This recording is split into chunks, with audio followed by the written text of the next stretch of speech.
जुम्मा के दिन पीस प्रोटेस्ट करना और काला धागा बनना करके जो हुक्म था उसके हिसाब से पूरे कर्नाटका के अंदर जुम्मा का दिन ऑफ अमेंडमेंट बिल के खिलाफ मुख्तलिफ नौजवान तंजीमें खड़े होकर लोगों को काली पट्टी बांधकर अंदर भिजवाया और उन्होंने भी इस एहतिजाज में बराबर शरीक रहे।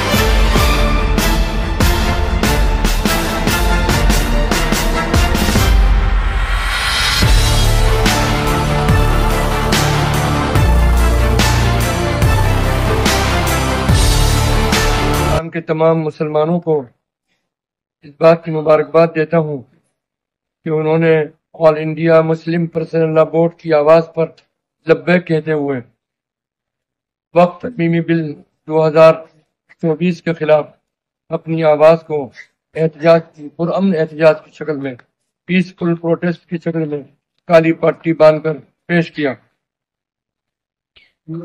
हम इस बिल को रिजेक्ट करते हैं। ये बिल हमें हमारे लिए काबिल कबूल नहीं है और इसीलिए जो मतलब के मौके पर पूरे हिंदुस्तान के मुसलमानों ने अपने अपने मकामात पर रहते हुए एक एहतजाज दर्ज करवाया।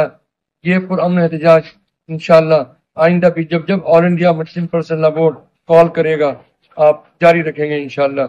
अल्लाह से दुआ है कि अल्लाह सुब्हानहू व तआला ऐसे असबाब पैदा फरमा दे और ऐसा माहौल पैदा फरमा दे ये बिल हुकूमत वापस ले ले और जल्द वापस ले ले।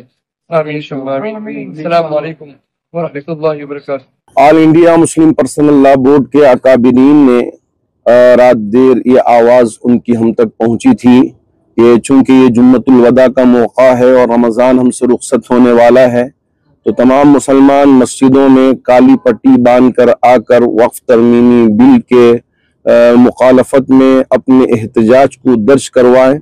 अल्लाह का शुक्र है कि इतनी उजलत के साथ ऐलान के बावजूद माशाअल्लाह पूरी रियासत से मुसलसल फोन्स भी आ रहे हैं और वहाँ से वीडियोस भी भेज रहे हैं, तस्वीर भी लोग भेज रहे हैं कि उन्होंने पुरअमन एहतजाज किया।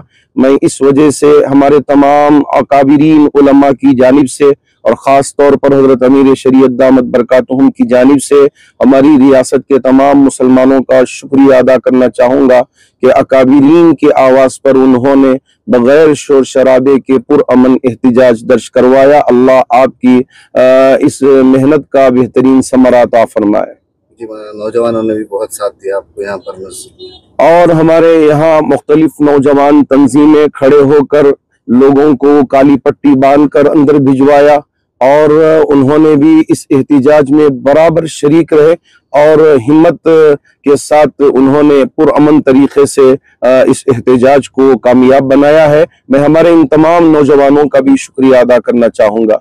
चूंकि ये वक्फ बिल इस वजह से रिजेक्ट किया जा रहा है कि इसमें एक ये है कि वक्फ बाय यूजर, इसका मतलब ये है कि 1000 साल से अगर कब्रिस्तान है या मस्जिद है या दरगाह है या वक्फ की मिल्कियत में वो चली आ रही है, मुसलमानों के वो इस्तेमाल में है, अब ये वक्फ बाय यूजर को खत्म करने की वजह से सिर्फ आपके पास जो गेजेट है वक्फ बोर्ड की वो काफी नहीं होगा, बल्कि पूरे कागजात होंगे तो जब जाकर ही उसे आप वक्फ की जायदाद तस्वुर करेंगे, उसे समझेंगे। तो इस वजह से हमारे अकाबिरीन ने और बहुत सारी चीजें हैं तो उस बुनियाद पर हमारे अकाबिरीन ने ये ऐलान किया कि ये इस वक्फ बिल को हम कबूल नहीं करेंगे और ये हमारा हक है। ये हुकूमत के खिलाफ लड़ना झगड़ना ऐसा नहीं है। जो आइन ने हमको हक दिया है उस हक का इस्तेमाल करते हुए अगर कोई बात समझ में ना आई तो पुरअमन तरीके से अपनी बात को रखा जा सकता है और हुकूमत को भी चाहिए कि इन बातों की तरफ तवज्जो दे के जो हमारे मुल्क के लिए बेहतर होगा और वक्फ के लिए जो बेहतर होगा उस बिल को अगर पास करते हैं तो वो ज्यादा मुनासिब होगा। मुस्लिम पर्सनल लॉ बोर्ड की जानिब से पूरे हिंदुस्तान के अंदर जुम्मा के दिन पीस प्रोटेस्ट करना और काला धागा बनना करके जो हुक्म था उसके हिसाब से पूरे कर्नाटका के अंदर जुम्मा का दिन वक्फ अमेंडमेंट बिल के खिलाफ पूरी जगह जो है जो पीस प्रोटेस्ट कर रहे हैं। वजह उसकी करके ये वक्फ अमेंडमेंट बिल पास होना नहीं करके उसके साथ साथ में खुशी का ये मौका है। कल तमिलनाडु हुकूमत ने भी फैसला लेके उन्होंने भी उसकी खिलाफत में उन्होंने भी वो डिसीजन लिया हो गया है। ऑलरेडी कर्नाटका के अंदर भी हम लोगों ने ऑलरेडी लास्ट असेंबली के अंदर हमने भी वो बिल के खिलाफत डिसीजन लिया है। केरला के अंदर डिसीजन लिया गया है, वेस्ट बंगाल के अंदर डिसीजन लिया गया है। जहाँ जहाँ सेक्युलर पार्टी है, जहाँ जहाँ कांग्रेस हुकूमत है, वहाँ सब ये बिल के खिलाफ पूरे स्टेट के अंदर डिसीजन लिया गया है कि बिल लागू नहीं होना करके। जहाँ एनडीए हुकूमत है, जहाँ बीजेपी है, उधर उन लोग उनके फेवर में है।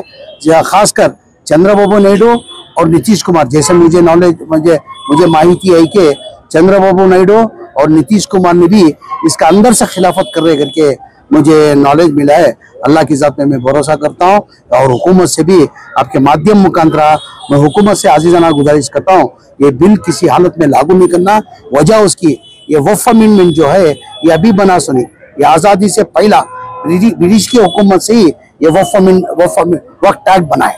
ये अभी नया नहीं बना है, ब्रिटिश के जमाने में आज़ादी से पहले बना हुआ है।